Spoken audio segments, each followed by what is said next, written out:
Assalamualaikum warahmatullahi wabarakatuh. Selamat datang di channel Kesimpulan Hidup. Kali ini kita akan mencoba untuk membahas sebuah pertanyaan. Siapakah Zulkarnain? A'udzubillahi minasyaitonirrajim. Bismillahirrahmanirrahim. Sebelum kita mulai dengan pokok pembahasan, ada sebuah pertanyaan. Jika Yajuj Majuj berada di bumi yang sama dengan manusia berada, apakah Yajuj Majuj juga termasuk makhluk yang ada di perahu Nabi Nuh alaihissalam ketika terjadi banjir besar? Karena hal tersebut tentunya sangat berkaitan erat dengan Zulkarnain. Tetapi, kita simpan dahulu pertanyaan tersebut. Baiklah, kembali ke pokok pembahasan. Siapakah Zulkarnain yang disebutkan di dalam Al-Quran, surat Al-Kahfi tersebut? Pertama, ada yang berpendapat bahwa Zulkarnain adalah Alexander Agung, yang lahir pada 21 Juli 356 sebelum Masehi dan meninggal pada 11 Juni 323 sebelum Masehi. Referensi kisah Alexander Agung sangat banyak. Di antaranya terdapat pada 1. Biografi. Jika kita membandingkan biografi Alexander Agung, bisa dibaca di Wikipedia. Biografinya berbeda dengan Zulkarnain. Alexander Agung melakukan banyak pertempuran untuk melakukan ekspansi kerajaannya. Sedangkan Zulkarnain di dalam surat Al-Kahfi tidak diceritakan melakukan pertempuran, bahkan terhadap Yajuj Majuj. 2. Kisah Alexander Agung terdapat pada romansa. Terdapat dua versi, yaitu Alexander Romance versi Yunani dan versi Syria. Bisa dibaca pada link yang dicantumkan di kolom deskripsi. Pada kedua versi Alexander Romance pun, kisahnya sangat berbeda dengan Zulkarnain yang ada pada surat Al-Kahfi. Alexander dari Macedonia tidak mempunyai tanduk atau memakai helm tanduk. Hanya dia beranggapan bahwa dia adalah anak dari dewa Amon, yaitu dewa Libya yang bertanduk. Padahal dia adalah anak dari Nectanebos. Alexander merupakan orang yang politeis, yaitu menyembah banyak dewa. Di antaranya dewa Amon, dewa Zeus, dan dewa Serapis. Sedangkan Zulkarnain merupakan monoteis atau hamba Allah. Terdapat pada surat Al-Kahfi ayat 102. 3. Kisah Alexander Agung terdapat pada Tamid, yaitu kitab orang Yahudi. Bisa dibaca pada website www.sefaria.org. Pasal 31b, 32a, dan 32b. Nanti link dicantumkan pada kolom deskripsi.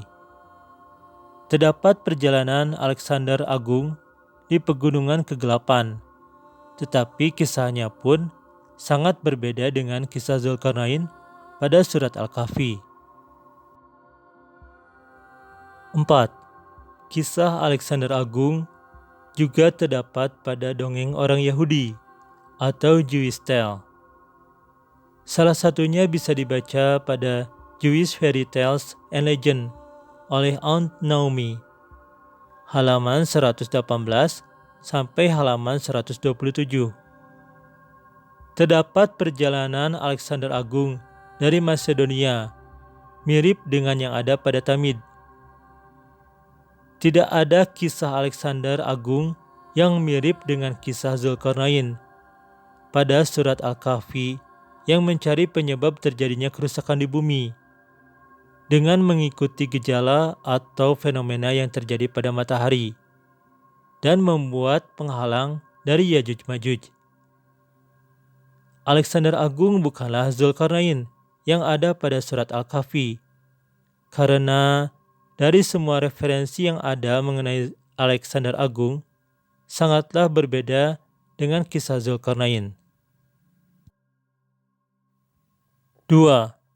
Kores II, dikenal dengan Kores Agung, adalah raja di raja Kaisar Iran.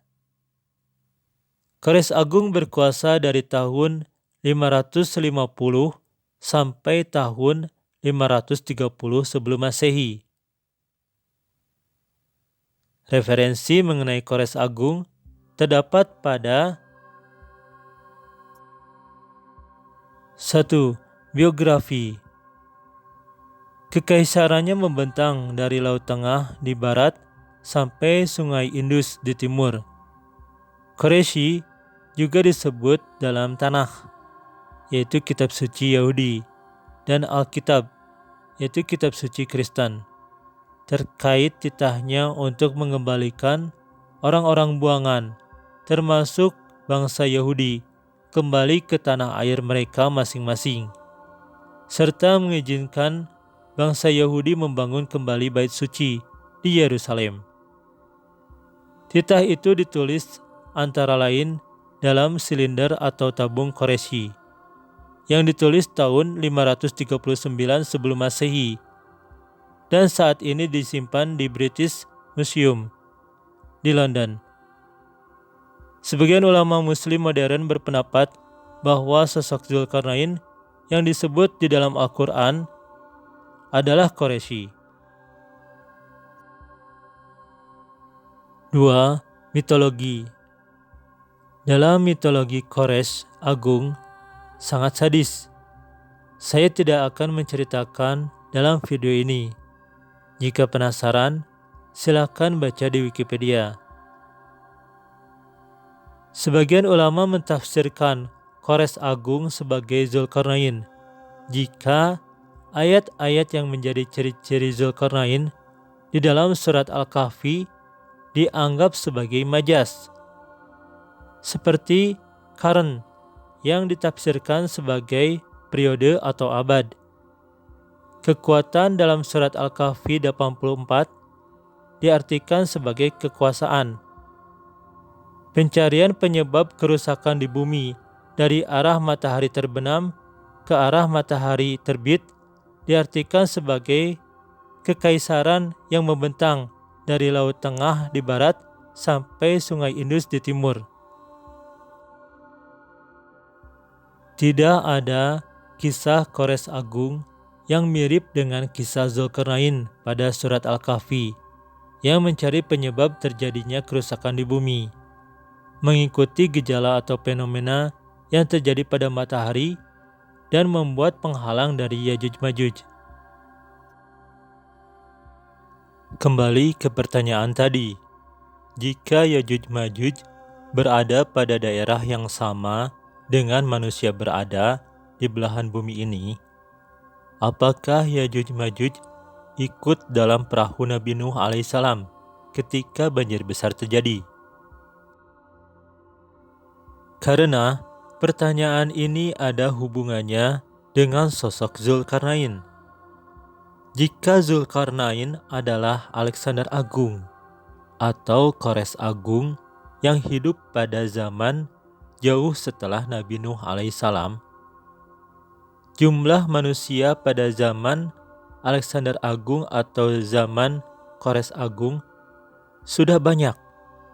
Apalagi jumlah Yajuj-Majuj pastinya lebih banyak dari manusia pada zaman tersebut. Dan pastinya Yajuj-Majuj yang masuk melalui dua penghalang pun akan banyak.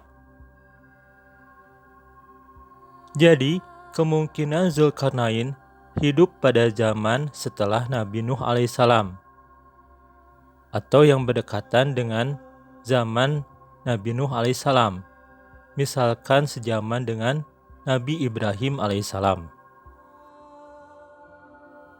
Pada tafsir Ibnu Katsir disebutkan bahwa asbabun nuzul surat Al-Kahfi disebabkan kaum Quraisy yang mengutus An-Nadar bin Al-Haris dan Uqbah bin Abi Mu'id kepada para pendeta Yahudi di Madinah. Maksudnya untuk menanyakan apakah Nabi Muhammad SAW merupakan nabi atau bukan. Lalu, pendeta Yahudi berkata kepada utusan Quraisy tersebut untuk menanyakan kepada Nabi Muhammad SAW 3 perkara. Jika dia dapat menjawab ketiganya, maka dia memang seorang nabi. Pertanyaan tersebut tentang beberapa pemuda yang pergi pada masa-masa pertama. Apa yang terjadi pada mereka? Sesungguhnya mereka mempunyai peristiwa yang sangat aneh. Kedua, tentang seorang yang berkeliling hingga sampai ke belahan timur dan barat bumi ini. Apa beritanya? Dan ketiga, jawabannya tentang ruh. Sehingga setelah sekian hari, baru turunlah surat Al-Kahfi yang menjawab pertanyaan-pertanyaan tersebut. Wallahu a'lam bishawab.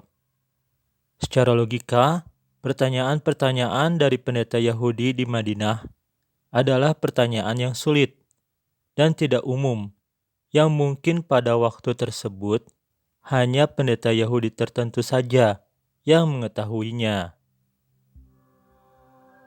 Jika Zulkarnain adalah Alexander Agung ataupun Kores Agung yang hidup sebelum zaman Rasulullah, pasti kebanyakan orang mengetahui kisahnya. Tetapi silahkan cari, baik dalam Torah, Talmud, ataupun dalam dongeng Yahudi. Tidak ada kisah mengenai Zulkarnain. Yang ada hanya kisah Alexander Agung di dalam Talmud dan dongeng Yahudi, dan Kores Agung dalam Tanakh, di mana kisah kedua tokoh tersebut berbeda dengan kisah Zulkarnain.